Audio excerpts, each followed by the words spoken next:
wax walba oo maanta dalkeena ka dhacaya waxa boqolkiiba boqol sababteeda leh kuwaan iska dhigay inay dalkeena wax u qabanayaan waa munaafiqiin madinteena kala duwan ma dhaqan iyo dhaqaala ma dhul baan isku haysanaa wax miino leh oo maanta isku haystaan baysan jirin ummadda Soomaaliyeed waa mid dintooda ma kala duwana dhaqankeeda ma kala duwana dhaqaale isku ma haysto dhul isku ma haysto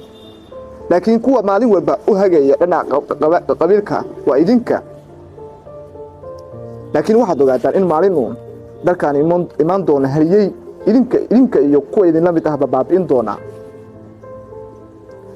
shalay dalkan sidaan buu u yaalay maanta sidii buu u yaalaa